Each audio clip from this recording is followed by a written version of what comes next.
अस्सलाम वालेकुम। अज लाड़काने में मां एहतजाजन उस्ताद जाकत मीरानी शुरुआत इन खां ई आहे त मौला अली अलैहिस्सलाम फरमायो आहे त सभ खां वॾे में वॾी गद्दारी ऐं ख़यानत जेका आहे उहा पंहिंजे कौम आहे।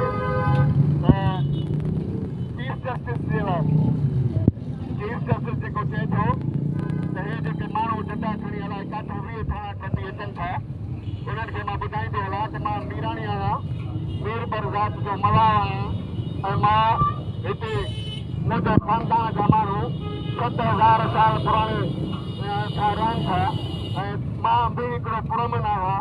पुरमन सिंधी दरावड़ ओरिजिनल वारिस इन सिंध जो। मां को कंहिं झंडो खणी न आयुमि, मां कंहिं कौम परस्त पार्टीअ जो न आहियां, पर मां हिकु उस्ताद जी हैसियत में, हिकु सिंधीअ जी हैसियत में जेका आहे सिंध जे मथां ज़मीननि जी वालार आहे असांखे जेको अकिलत करण जी साज़िश थी रही आहे, असांजे ज़मीनुनि ते जेको ज़रदारीअ जा जेके वाठा आहिनि मलक रियाज़ जहिड़ा माण्हू उहे असांजे ज़मीनुनि ते कब्ज़ो कनि। असांजा डोमिसाइल असांजे सिंध मां चीफ जस्टिस साहिब जेतिरा ॿियनि क़ौमुनि जा माण्हू असांजे सिंध में रहनि था अहिड़ो ऑर्डर बि करे पुछ त सिंधी ॿियनि सूबनि में केतिरा रहनि था। जेतिरा माण्हू हिते सिंधियुनि कराची ऐं सिंध में कमाइनि था ॿियनि सूबनि में बि सिंधियुनि जे लाइ पुछो त केतिरा कमाइनि था। ॿियनि सूबनि जे माण्हुनि जेतिरो हिते मिल्कियतूं वधियूं आहिनि इहे कैलकुलेशन बि ॿाहिरि ॿियनि सूबनि में बि करायो त सिंधियुनि ॿियनि कहिड़नि सूबनि में केतिरियूं मिल्कियतूं वधियूं आहिनि। ऐं तव्हां चओ था त इहे कलाकार थोरो डंडा था खणी अचनि। बहरिया टाउन जे जलसे में, बहरिया टाउन जे धरने में मां बि हुयुमि।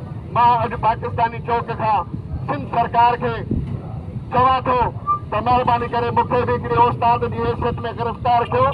मां हाज़िर आहियां छाकाणि त इहो मुंहिंजो ॾोहो आहे त मां पंहिंजे धरतीअ जी वालार जे लाइ आवाज़ थो उथारियां। मां पंहिंजी क़ौम खे इहो ॿुधायां थो शहर शहर वञी त असांजी ज़मीन खे ख़तरो आहे, असांजी ॿोलीअ खे ख़तरो आहे, असांजी नौकरियुनि खे ख़तरो आहे ऐं इहो छा गुनाह आहे। ऐं मां कंहिं कौम परस्त पार्टीअ जो माण्हू आहियां जो तव्हां असांखे बि वांटेड लिस्टनि में विझो था ऐं असांजे गिरफ़्तारीअ जे लाइ तव्हां जेके इन ते वारंट कढो था ऐं परेशान कयो था। मां अॼु पाकिस्तानी चौक ते इमरान कुरैशी एसएसपी ऐं ॿियनि खे चवां थो त आहे थो जेको गिरफ़्तार करे हिन उस्ताद खे। मां बि पहिरें टाउन जे जलसे में हुयुमि।